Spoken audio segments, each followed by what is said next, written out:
इस तरह से ये आधा शॉल बन चुका है। आधा शॉल के मतलब यहाँ तो बॉर्डर बना, और बॉर्डर बनने के बाद ये 2 लाइन फिर इस तरह का बॉर्डर में फिर ऐड हुआ।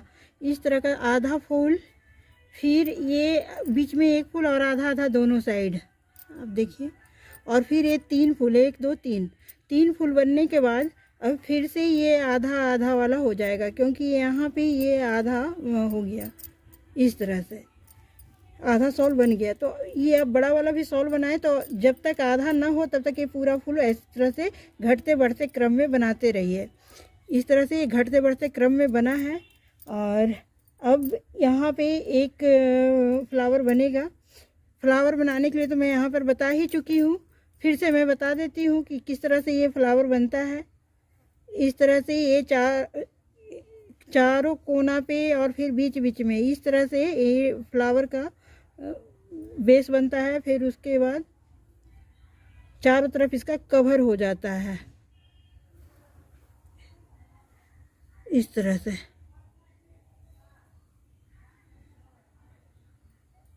इस तरह से यहाँ पलटी कर लेंगे, और पलटी करने के बाद इस तरह से यहाँ पे कट कर लेंगे धागा को।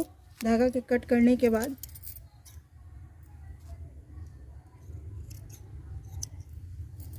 फिर से सुई में डाल लेंगे और डाल करके इस तरह से बनाएंगे। तो यहाँ पे जिस तरह से यहाँ मैं फ्लावर बता चुकी हूँ, फिर एक फ्लावर यहाँ पर उस तरह से बनेगा, और उसके बाद इसी तरह से इसी क्रम से ये बन करके पूरा हो जाएगा। पूरा होने के बाद यहाँ जो इस तरह से बॉर्डर बनाए हैं, इसके साथ ही ये झालर बन करके कंप्लीट हो गया है। तो एक साइड में झालर बना चुकी हूँ, अब ये दूसरा साइड जो हमारा झालर है इसी तरह से बन जाएगा। तो फिर मैं बना करके दिखाती हूँ। इस तरह से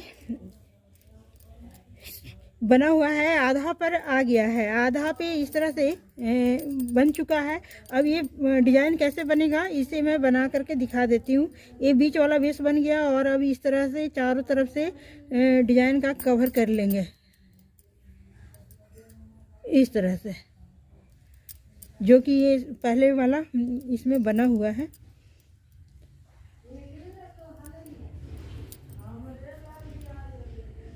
इस तरह से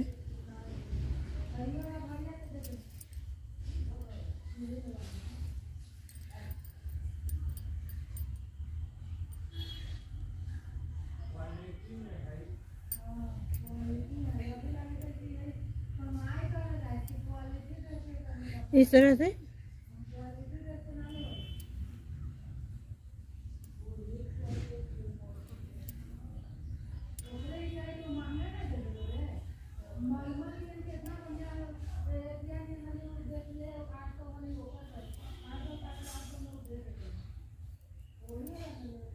इस तरह से ये बन गया। यहाँ पे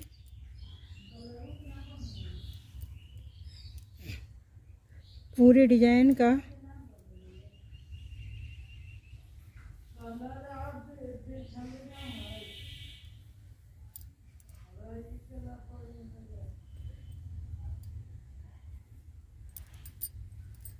ये देखिए, इस तरह का ये डिजाइन बन करके रेडी हो गया।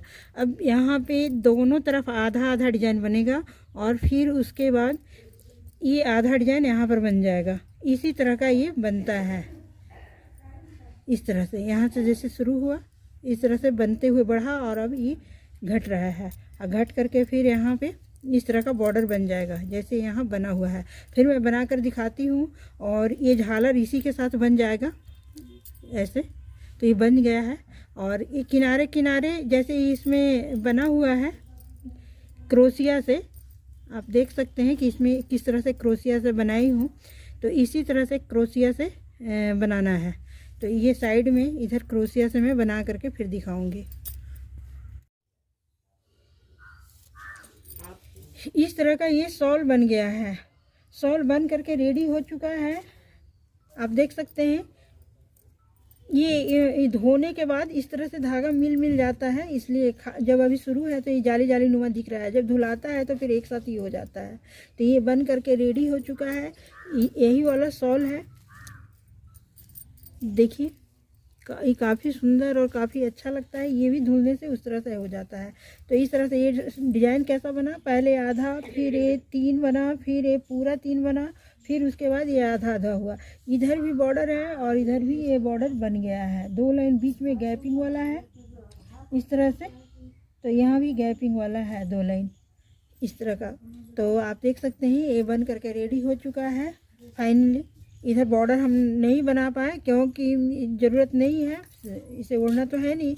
और इसमें इस तरह का क्रोशिया से किनारे बॉर्डर टाइप का ये क्रोशिया से बना दिए हैं, तो ये सुंदर लग रहा है। इसमें भी चाहे तो आप लोग बनाएं तो क्रोशिया से बस 4 घर बनाना है, डबल क्रोशिया यहाँ से यहाँ तक इस तरह से बन जाएगा और यहाँ बन जाएगा। और ये झालर जो बनता है इसके साथ ही बन जाता है, आप देख सकते हैं इसके साथ ही ये बन करके रेडी हो जाता है। तो ये काफ़ी सुंदर है और काफ़ी जल्दी बन गया है, आप देख सकते हैं ये शॉल बन करके रेडी हो गया है।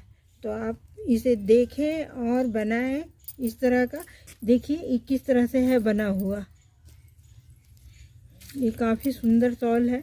जब बनाएंगे तो समझ में आएगा, बिना बनाए समझ में नहीं आता है। तो ये शॉल है हमारा। Thank you.